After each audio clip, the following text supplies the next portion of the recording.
tecnología. La información analizada de frente. Y vamos a continuar, amigos oyentes, con nuestros invitados, porque hoy vamos a hablar sobre las competencias y delitos de las unidades de anticorrupción, para lo cual nos acompaña el doctor Víctor Huilcalpi, es defensor público anticorrupción. Qué gusto tenerlo acá, doctor. Bienvenido. Siempre la Defensoría Pública viene ejecutando una gran gestión en favor de quienes necesitan, y ustedes están distribuidos en todo el país. Bienvenido, buenos días. Muy buenos días y muchas gracias por la entrevista. Así es, efectivamente, Defensoría Pública, dentro de su compromiso de brindar el servicio a la ciudadanía, pues ha realizado una colaboración y cooperación con ustedes como medio de comunicación a fin de entregarle a toda la ciudadanía información que pueda ser de su interés o relevancia para que conozcan cómo es el funcionamiento de las unidades de manera general y en este día de manera particular de las unidades penales que conocen o tratan los crímenes de anticorrupción o crimen organizado que tanto viene en boga o que tanto se habla actualmente en el país en razón de todos los acontecimientos de connotación nacional que se vienen dando, tales como los delitos de anticorrupción, los delitos de terrorismo, el grave problema que tenemos con los delitos de droga. Entonces, vimos necesario realizar una entrevista respecto a que la ciudadanía conozca dónde funcionan las unidades de anticorrupción, cuál es el procedimiento que ellos llevan a cabo, cuáles son sus competencias, porque hay que recordar que la competencia de estas unidades de anticorrupción y crimen organizado es una competencia a nivel nacional que opera con sede en la ciudad de Quito, en la capital del Ecuador. Sin embargo, ellos conocen los delitos que están dentro del catálogo establecidos en la resolución del Consejo de la Judicatura número 190 del 2021 y que fueron ratificados mediante sentencia de la Corte Constitucional en la sentencia número 9-22-IN/2022, en la cual se establece no solamente el catálogo de los bienes jurídicos protegidos, sino de manera específica los 44 delitos o tipos penales que las unidades de anticorrupción conocen y por las cuales llevan el procesamiento. A partir de aquello se han generado varios nudos críticos o controversias que incluso llevaron a que se presente por parte de ciertos abogados una acción de inconstitucionalidad de las normas que facultaron o entregaron las competencias a estas unidades especializadas, teniendo en cuenta que se consideraba que al generarse o crearse unidades jurisdiccionales con sede en la ciudad de Quito, iba a provocar ciertas vulneraciones a el ejercicio profesional de colegas que laboran en otras ciudades, por ejemplo Guayaquil, Manabí, que son ciudades en las cuales se desarrollan o derivan gran número de procesos producto de la delincuencia organizada, pues ellos consideraban que al tener una sede única y exclusiva y especializada acá en la ciudad de Quito iba a generar vulneración a su derecho profesional, e iba a generar vulneración al derecho a la tutela judicial efectiva, que es el acceso hacia la administración de justicia, y de igual manera iba a generar una vulneración al principio de igualdad formal entre los profesionales. A partir de aquello, pues, se plantean diversas controversias, nudos críticos que han sido resueltas a lo largo de estos 2 años de creación de estas unidades especializadas para generar, pues, una cultura de paz o promover una cultura de paz, que es lo que quiere el Estado de la ciudadanía. Eso como para empezar, querida Marta. Doctor, y justamente, qué gusto, buenos días. ¿Cómo está trabajando actualmente en estos 2 años? ¿Va en crecimiento estas unidades? Sí han ido en crecimiento. Efectivamente, el Consejo de la Judicatura creó inicialmente 2 unidades o 2 jueces, posesionó a dos jueces de delitos anticorrupción. Adicionalmente, creó, si no me equivoco, 2 tribunales. Empezaron con 2 tribunales de garantías penales para el conocimiento y juzgamiento de estos delitos de anticorrupción y crimen organizado, y también creó a 2 salas de la Corte Provincial, estableciendo una estructura, ¿no? Pues que los jueces de las unidades de garantías penales de delitos de anticorrupción y crimen organizado conozcan la etapa inicial, es decir, la formulación de cargo, la etapa de evaluación y preparatoria de juicio, y posteriormente pase o continúe el proceso con los tribunales de garantías penales a fin de que ya resuelvan la situación jurídica mediante la audiencia de juzgamiento, y en caso pues de ser apeladas o recurridas estas sentencias, las salas de la Corte Provincial, también especializadas en delitos de anticorrupción y crimen organizado, puedan resolver y atender estos requerimientos ya dentro de sus competencias. Sin embargo, paulatinamente el Consejo de la Judicatura ha ido posesionando y creando más jueces especializados en estas unidades de anticorrupción, teniendo en cuenta la carga procesal y teniendo en cuenta que paulatinamente el Ecuador pues se ha visto inmerso en este crecimiento del crimen organizado, por lo cual no se dio abasto con las 2 unidades creadas inicialmente, y actualmente el Consejo de la Judicatura tiene aproximadamente unos 8 jueces de primera instancia, ha creado 3 salas, 3 tribunales más, si no me equivoco, 3 tribunales más, llegando a constituirse en 5 tribunales de garantías penales, y con ello no se ha dado abasto a la gran cantidad de carga procesal que se ha aperturado dentro de esta materia especializada de crimen organizado. Los tribunales, las unidades de crimen organizado se han visto en la necesidad imperiosa de realizar audiencias en horarios extendidos. En ello nosotros como Defensoría Pública hemos brindado también nuestro contingente como servicio de defensa material a todas las personas que han necesitado y requerido por las distintas condiciones económicas o procesal como tal, en estar presente durante todo el decurso de la audiencia. Por ejemplo, la semana anterior tuvimos como Defensoría Pública el patrocinio con 3 defensores públicos en la defensa del caso de terrorismo que ustedes han de recordar, de las personas que ingresaron al canal televisivo TC Televisión. Fueron 3 días de audiencias hasta las 8 de la noche, el siguiente día hasta las 11 de la noche, en horario extendido desde las 8 de la mañana. Y finalmente el tercer día, pues ya en un horario habitual de 8 a 5 de la tarde, se pudo resolver la situación jurídica de estas personas, tratando como Defensoría Pública de garantizar el derecho a la defensa, de garantizar el derecho procesal, el del acceso a la tutela judicial efectiva. Si bien es cierto, nosotros, la ciudadanía, tuvo la oportunidad de observar públicamente cómo fue el desarrollo de estas acciones, de esta conducta, que ingresaron a la TC, que mostraron diferentes artefactos, pero eso no les quita el derecho constitucional de su estado constitucional de inocencia, no les quita su derecho a las garantías procesales, de contar con un abogado de confianza o con un abogado que el Estado les provea, de su derecho a ser escuchado en el momento procesal oportuno. Entonces se dio la oportunidad como Defensoría Pública de garantizar estos derechos.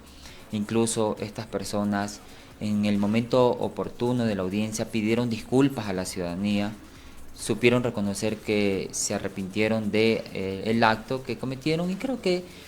toda persona tiene derecho a arrepentirse de los errores que humanamente puede cometer, y sobre todo que estén acompañados de un abogado, como es el caso de la Defensoría Pública, para que se les garantice esos derechos y tengan al final del día una sentencia justa dentro de los parámetros normales. Y usted lo mencionaba, todos tenemos derecho a arrepentirnos, pero también a pagar por esas culpas que cometemos a diarios, que dejan mucho que desear en nuestro país, sobre todo, doctor. Estos jueces,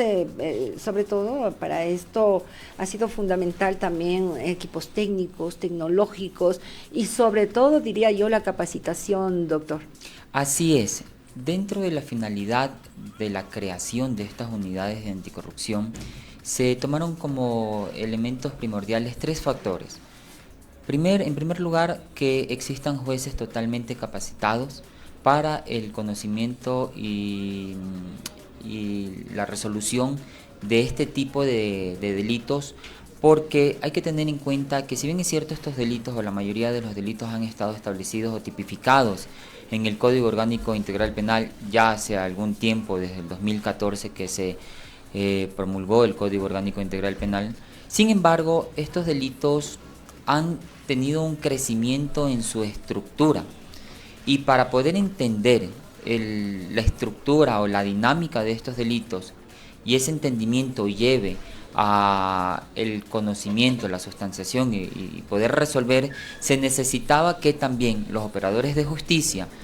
jueces, fiscalía, defensoría pública y abogados en el libre ejercicio seamos preparados y conozcamos cuál es la dinámica de crecimiento en aquello. Entonces, el primer factor fue la capacitación que se le ha dado a los jueces y a todos los órganos auxiliares del Consejo de la Función Judicial, entre ellos Defensoría Pública y Fiscalía. Adicionalmente, el segundo parámetro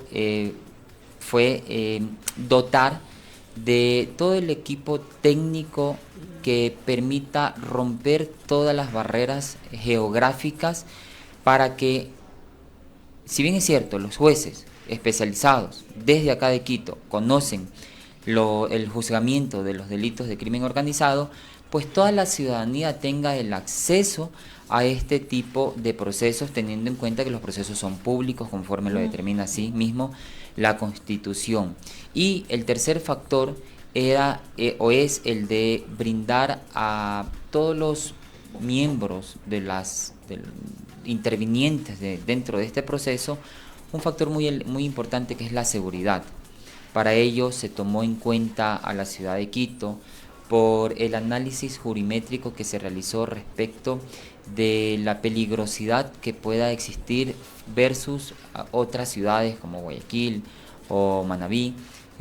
Por ello se consideró que Quito, teniendo un índice de inseguridad,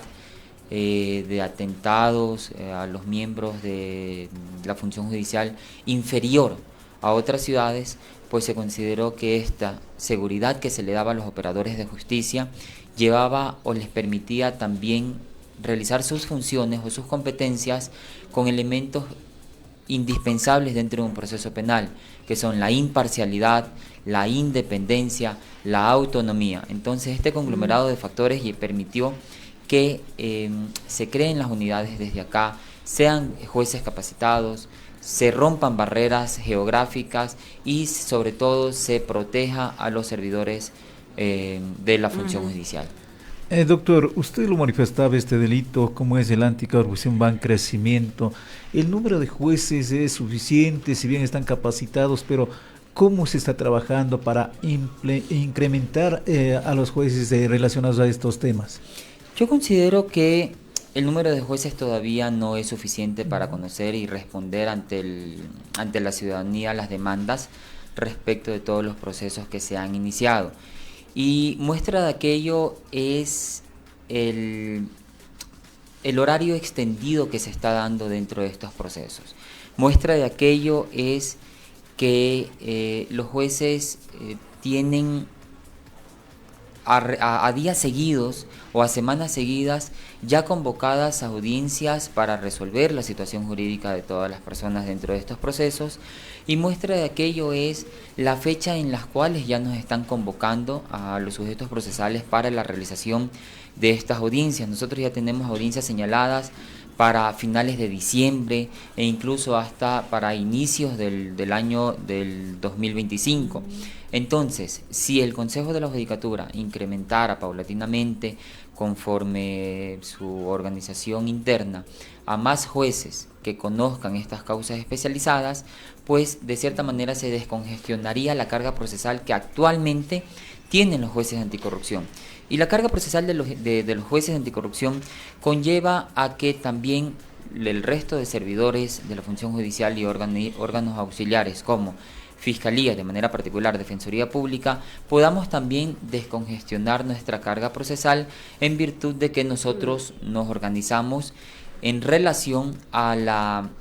agendamiento de los jueces de anticorrupción. Por ello considero que efectivamente sí debería seguir creciendo las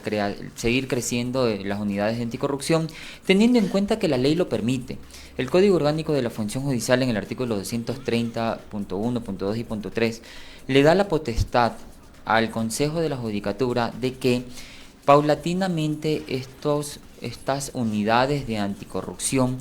ya no solamente operen con competencia en el distrito metropolitano de Quito, sino que una vez que se consoliden estas unidades de anticorrupción, se vayan también descongestionando. De hecho, ese fue uno de los análisis de la sentencia de la Corte Constitucional, que si bien es cierto aceptaba que inicialmente las unidades iban a ser creadas acá en Quito,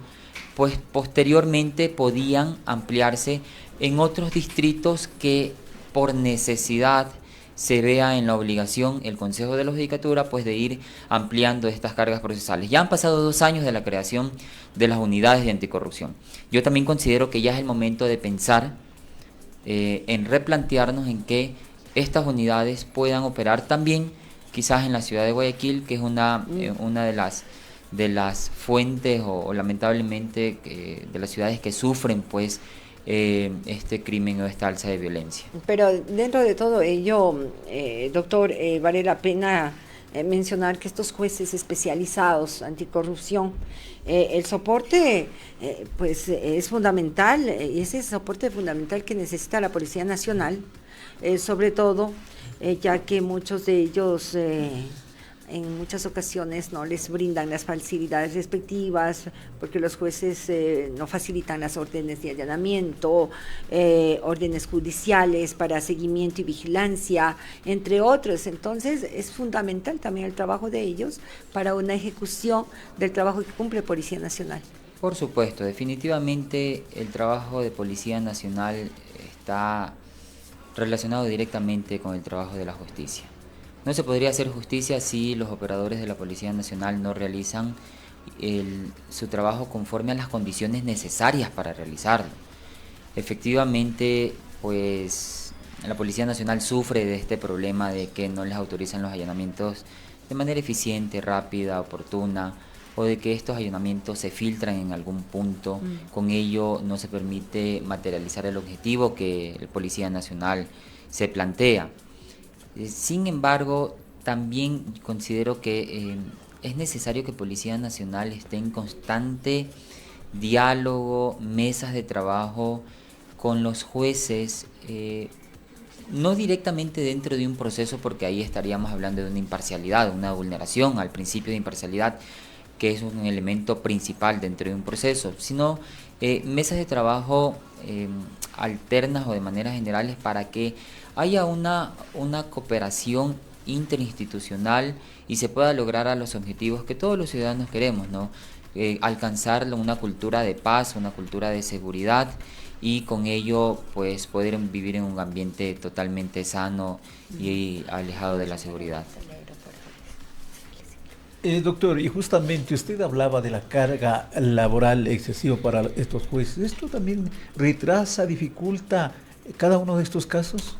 Por lo pronto no está retrasándose en la Administración de Justicia, en razón de que los jueces y los operadores auxiliares, incluido Defensoría Pública, estamos realizando una labor afín al cumplimiento de los objetivos. Por ello, como les mencionaba anteriormente, nos extendemos en el horario, nos extendemos dentro de nuestro trabajo con la finalidad pues de que esta carga procesal no sea una excusa para no brindar el servicio de defensa, el servicio del acceso a la justicia. Pero sí sería necesario que vaya incrementándose la creación de las unidades para que no se explote de cierta manera a las unidades, a los operadores de justicia, porque va a llegar en algún punto en el que esta carga laboral va a ir en detrimento con el servicio que se pueda brindar, porque somos humanos. Al final del día el humano también se va cansando, se va agotando intelectualmente, por ello siempre es necesario que existan todas las condiciones, tanto en recursos humanos como en temas de mecanismos para pues brindar el servicio de calidad. Eso es importante siempre. Lo importante también aquí, doctor, es que todo esto permite luchar contra este crimen organizado que tenemos en el país. Por supuesto que sí. Dentro del catálogo de delitos está la búsqueda, sanción, procesamiento de delitos como el peculado, el enriquecimiento ilícito, la concusión, delitos de delincuencia organizada, delitos de asociación ilícita, delitos de terrorismo, que todos estos delitos son los que actualmente generan una gran conmoción social, generan una problemática en el ámbito económico, en el ámbito social. Por ello, esta construcción de un sistema operativo que sancione, juzgue a estos delitos, pues definitivamente tiene como finalidad que el Ecuador salga de esos niveles de inseguridad que actualmente tiene. Recordemos que el Ecuador está, si no me equivoco, en el puesto número 37 dentro de 193 países que generan inseguridad a la ciudadanía. Es un número alarmante porque estamos encabezando la lista en Latinoamérica y de manera mundial también. Entonces, que la creación, la existencia de estas unidades de anticorrupción en contra de estos delitos que generan gran daño a la ciudadanía, pues definitivamente va a favorecer a todos. Doctor, usted hablaba de 44 delitos, pero acá en el país, ¿cuáles tienen mayor incidencia? Mayor incidencia tienen el delito de femicidio, tienen el delito de robo, tienen el delito de droga, los delitos contra la vida tienen mayor incidencia de manera general. Sin embargo, pues estas unidades de anticorrupción no tienen la competencia para conocer todos los catálogos de delito, sino que se basan en delitos que tienen como génesis la creación de organizaciones estructuradas. De hecho, la resolución 190 emitida por el Consejo de la Judicatura establece que efectivamente estas unidades de anticorrupción conocerán o se activará su competencia en base a las organizaciones estructuradas o semiestructuradas. Por ello, si bien es cierto, el asesinato, el homicidio, el femicidio son delitos de gran conmoción, son delitos que tienen gran influencia dentro del Estado con altos índices establecidos y probados, estos delitos no son conocidos por las unidades de anticorrupción porque, como les decía, el origen es que devengan de los grupos de delincuencia organizada. Y que delitos que dejan mucho dolor a las familias, especialmente estos que acabamos de mencionar, doctor. Por supuesto, el delito de femicidio tiene normalmente varias víctimas involucradas. En primer lugar, la mujer, que es la víctima directa, pero atrás de esta mujer normalmente existen hijos pequeños en muchos de los casos, padres, madres, hermanos, que conllevan a un conglomerado de vulneraciones directas y de manera indirecta. Hay que tener en cuenta que cuando se da la muerte de una mujer y quedan niños sin esta madre, también quedan esos mismos niños sin los padres o sin las parejas, porque hay dos relaciones, ¿no? La víctima que sufre de la conducta penalmente relevante y de la persona que comete la conducta penalmente relevante, que normalmente es trasladada a un centro de privación de la libertad. Entonces se genera ese rompimiento del núcleo familiar, dejando en muchos de los casos a personas totalmente inocentes como son niños en la huerfandad por esta situación de manera particular. Bueno, lo importante, ¿y el trabajo de ustedes cómo lo ejecutan, doctor? Defensoría Pública está brindando un servicio misional a personas que por su estado económico o por su estado procesal, es decir, que no cuenta con un abogado o que están prófugos o que simplemente no quieren comparecer ante un procesamiento, Defensoría Pública brinda este servicio de defensa. Hay que recordar, y para que la ciudadanía lo tenga claro, es un servicio totalmente gratuito. Como Defensoría Pública estamos en una constante capacitación por parte institucional, por lo que nuestro servicio es eficiente, capacitado y especializado en diferentes materias. Adicionalmente, nosotros como Defensoría Pública, dentro ya de los temas de anticorrupción, nos hemos organizado de manera general. Nosotros estamos internamente organizados por procesos, sin embargo, para tratar de brindar el servicio integral dentro de los procesos que están vinculados al crimen organizado y anticorrupción, nosotros en toda la ciudad de Quito tenemos a disponibilidad todos los defensores públicos para acudir a los diferentes llamados: audiencias de calificación de flagrancias, audiencias de formulación de cargos, audiencias de evaluación y preparatoria de juicio y las audiencias de juzgamiento, por lo que contamos con un gran número de defensores públicos para brindar este servicio. Por ello, les invitamos a la ciudadanía que se acerquen a la Defensoría Pública, conozcan de los servicios misionales, conozcan de toda nuestra capacitación y puedan contar con la seguridad de que estamos capacitados los defensores públicos para realizar una defensa material y eficiente dentro de todas estas materias. Sobre todo, doctor, y están en todo el país, en todos los rincones de la patria, para que sean solicitados por quienes lo necesitan. Así es, estamos en todo, a nivel nacional, en diferentes materias, penal, no penal, y tengan la seguridad que estamos capacitados para brindarles un servicio totalmente eficiente. Muchísimas gracias, doctor, por haber compartido con nosotros en esta mañana. Muy Gracias amable a ustedes por la entrevista. El doctor Víctor Wilcapi, defensor público anticorrupción, estuvo con nosotros en Al Día con Vigía.